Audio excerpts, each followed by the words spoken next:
days before. A bit scary. Right, we've heard today how the government is introducing the free market into our education system. How it's forcing and pressuring our universities to become competitive in a monetary sense. But our universities have a choice about how they react to this pressure. They should be standing up to fight for our higher education, which is of the highest quality and is the most inclusive higher education system in the world.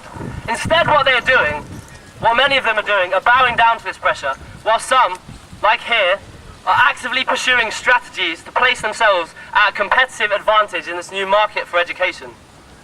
At this university, this strategy has taken a particularly ridiculous direction. They did a survey here to establish why students decided to come here, and one of the major factors, it turns out, was because the campus was so beautiful. As a result, the university have decided to invest £600 million into further prettifying the campus. Right, and this all sounds all very well and good, but if you envisage this, £65 million is going to be spent moving the library 400 metres to the left, to where the Monroe Centre currently sits. £45 million is going to be spent moving the Monroe Centre to where the gun barrels currently sit. They haven't even decided what to do with the rest of the money yet. Now, these changes are going to be terrible in terms of the effects on students, staff and future students here, because the far-reaching detrimental changes to the university are going to be required in order to raise the £60 million profit they need for the next 10 years to make this investment.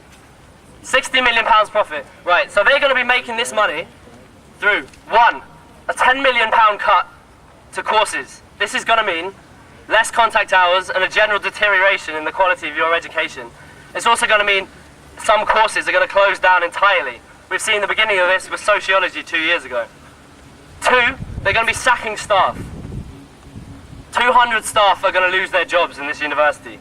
This is bad in itself, but it also further means that the staff that remain here are going to be increasingly overburdened, and your education is going to be undermined furthermore.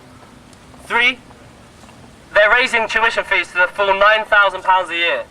This is £500 in excess of what they need to cover costs and make up for the government cuts to the funding here in this university. But they're also raising master's fees from an average of £5,000 a year to a diabolical £10,500 a year, which is absolutely shocking. It means we students are going to be paying more and receiving less. Four, they're going to be raising student accommodation prices, which are already one of the most expensive in this country, by 10% every year for the next 5 years. This despite the fact they already make a £10 million profit per year from student accommodation here. Number five, they're going to be cutting staff pay and pensions. Last year, staff all across the board saw a 4.6% pay cut in real terms. This includes staff who are earning under £12,000 a year, below the relative poverty threshold in this country. The new pension scheme is going to mean the average academic loses £300,000 over the course of their retirement. Now, is this sacrifice or is this burden equally shared? No, of course it's not. The university management aren't giving themselves pay cuts, they're giving themselves pay rises. Our Vice-Chancellor, David Eastwood, is the second most highly paid Vice-Chancellor in this country. We say he earns £1 a day, he actually earns more than £1 a day since his pay rise. He increased his salary last year from £342,000 a year to a shocking £392,000 a year. On top of this, he gets provided for free by the university a chauffeur, a gardener, a Jaguar and a mansion. Now this is just ridiculous, but additionally, the 96 top managers at this university last year increased their pay by 10%. This totaled a £1.4 million increase from university expenses. When you compare this to the £800,000 that were saved due to cuts in the sociology department, the hypocrisy of the people at the top here really begins to show its ugly face.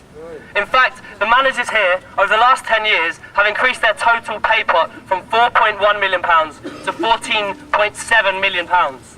Now these excessive salaries and these ridiculous, unneeded and massively costly changes that are happening to the buildings at this university, which supposedly equate to a competitive strategy, are taking place because of a horrible corporate mindset which has infected this university, among others, and has led to constant attempts to emulate the private sector. And this mindset suits very well the out-of-touch millionaires that run our institutions. But it really makes you question, what is university about? Universities used to compete to attract top academics. Now we're going to see them compete to attract the biggest number of wealthy students as possible. And so we're going to see Birmingham become the Disneyland of universities, where with a really attractive facade, but offering a very dubious quality of education. Our lecturers here recently have been banned from criticising the university openly. This is a shocking assault on freedom of speech, and it's an attempt to squash the resistance to the exploitation of students and staff that we're going to see over the coming years. I say that we have to use the freedom that we still have as students to make our voices heard and to show them this is completely unacceptable.